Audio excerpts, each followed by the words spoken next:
The night was darker than John had ever imagined.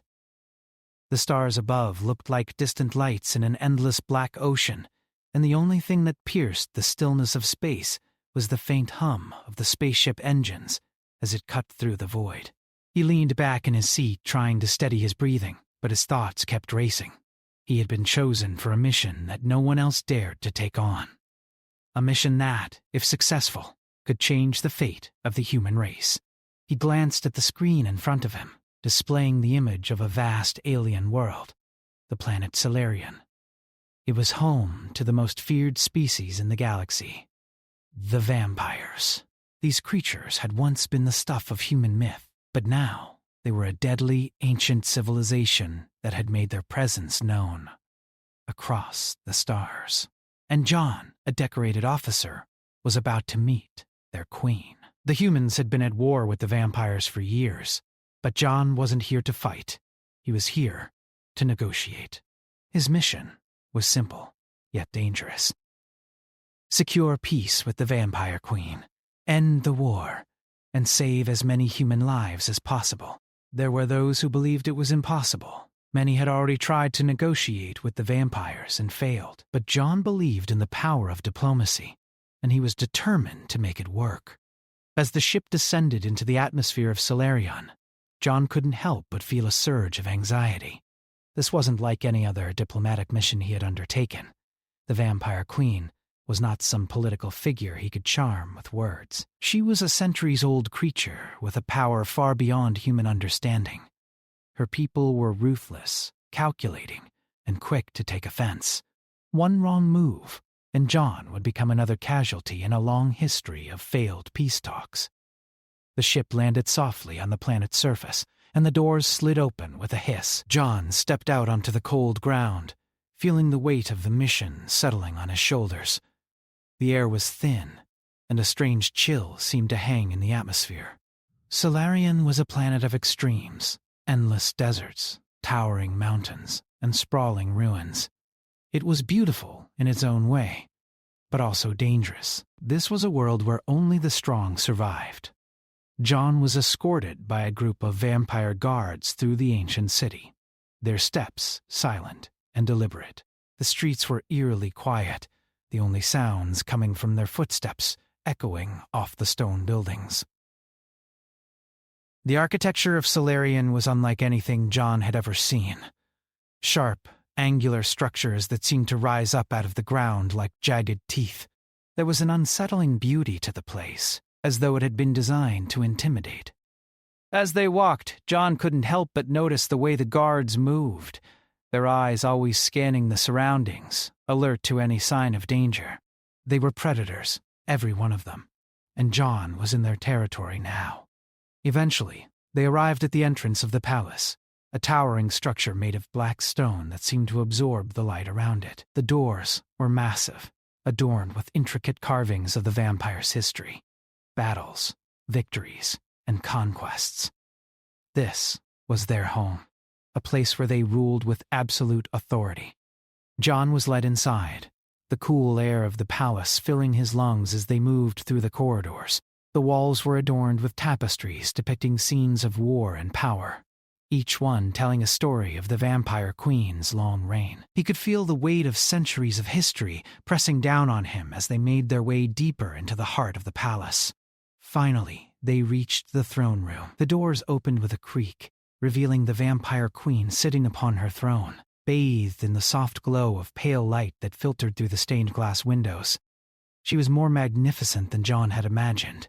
Her presence was undeniable, her beauty both terrifying and captivating. Her long silver hair cascaded down her back like a waterfall of moonlight, and her eyes, the color of dark pools, seemed to see through him. She was dressed in a flowing gown of deep crimson, a color that seemed to match the intensity of the moment. Her gaze was unwavering as she looked down at John, and for a moment he felt as though he were being weighed and measured. This was the moment of truth.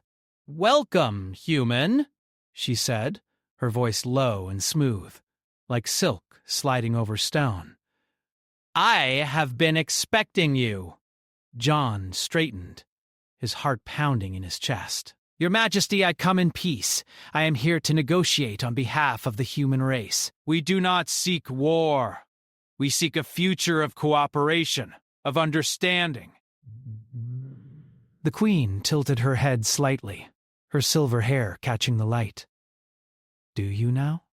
How quaint. She stood slowly, her movements graceful, yet filled with an undeniable power. As she descended from her throne, her gaze never left John. But tell me, human, why should I trust you? Why should I believe that your race is capable of anything other than destruction? John took a deep breath, gathering his courage. I understand your doubts. I know the history between our people. But I am not here to offer empty promises. I am here to prove that humanity is worth saving, worth trusting. The Queen smiled, a cold, calculating smile that sent a chill down John's spine. She stepped closer, her presence overwhelming. Are you certain you want me, human? She whispered, her voice a soft threat that sent a shiver down his spine. Her eyes locked onto his, and for a moment, it felt as though time had stopped. John didn't hesitate. I am, he replied, his voice steady. He could feel the weight of her gaze, but he stood firm. I'm here to show you that we can coexist, that we can find a way forward together. The Queen's smile faded slightly, and she regarded him silently for a moment. There was something in her eyes, a flicker of something that John couldn't quite place.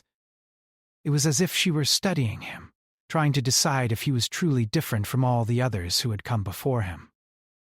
She seemed to weigh his words carefully, and in the silence of that moment, the future of the human race seemed to hang in the balance.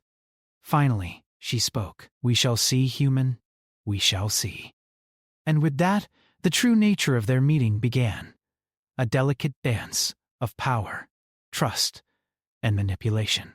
The stakes were higher than John could imagine, and he knew that this was just the beginning. There was no turning back now.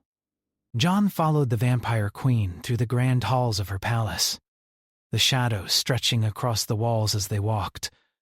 The air in the palace felt colder than he had anticipated. It wasn't just the chill of the stone floors beneath his feet, or the distant howls of the winds outside. It was the presence of the Queen herself.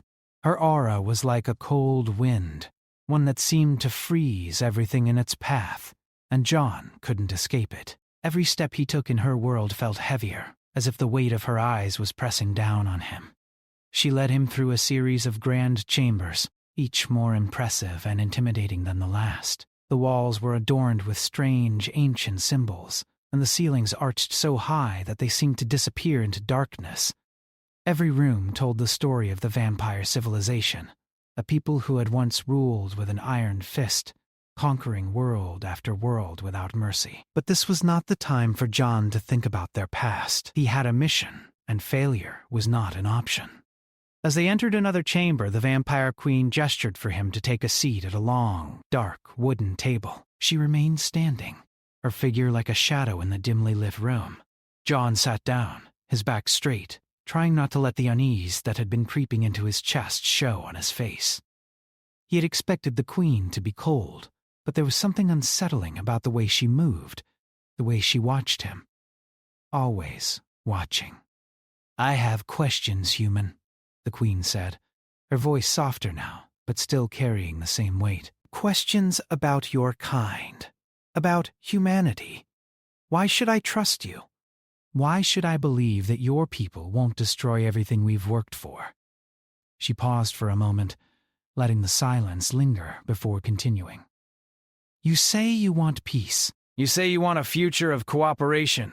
But what does that mean for us? What do we stand to gain? John's mind raced. He had anticipated that the Queen would ask these questions. But now that they were here, the answers felt more important than ever. He had to make her believe that humanity had something valuable to offer, that they were more than just a threat. We stand to gain something that we both need, John began, his voice steady. Survival! Your people have already fought for centuries, and we've seen the destruction that comes with war. But if we join forces, if we learn from each other, we could be stronger.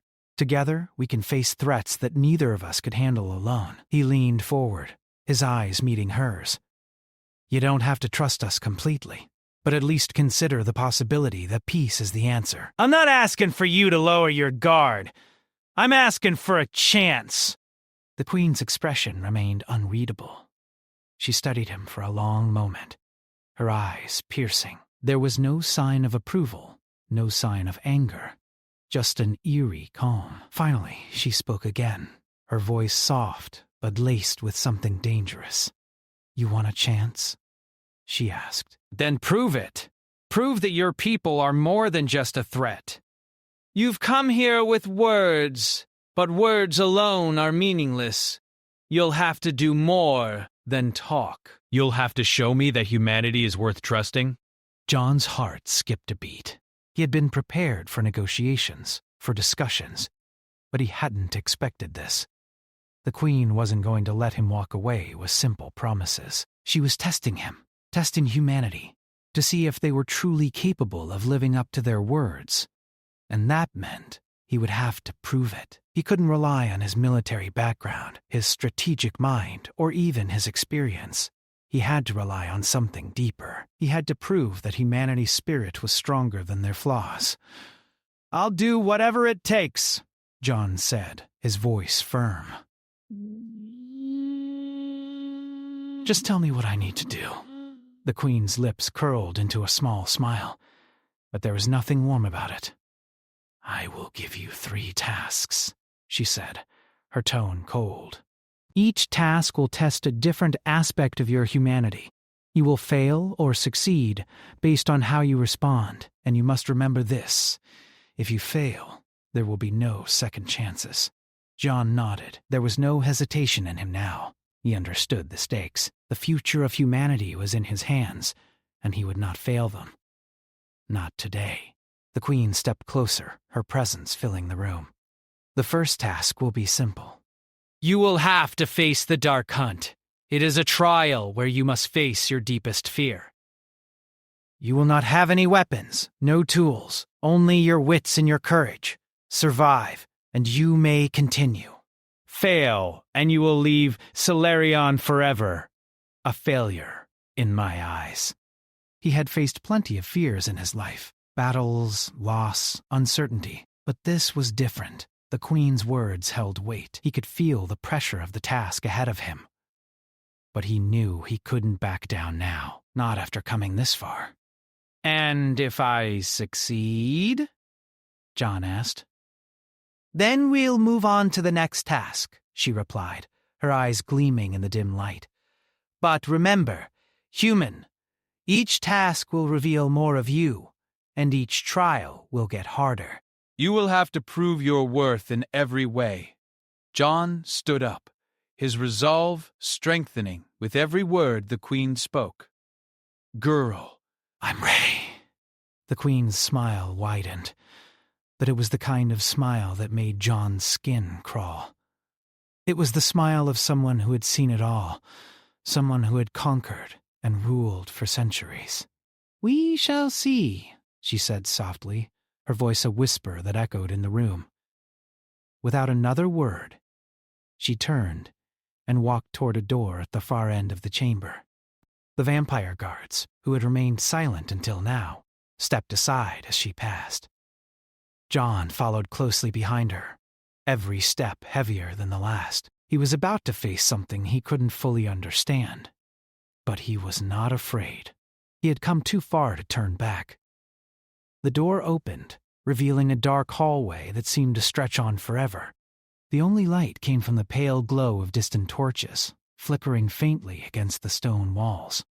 The air grew colder, and John felt the hairs on the back of his neck rise. He had been in many dangerous situations, but this felt different.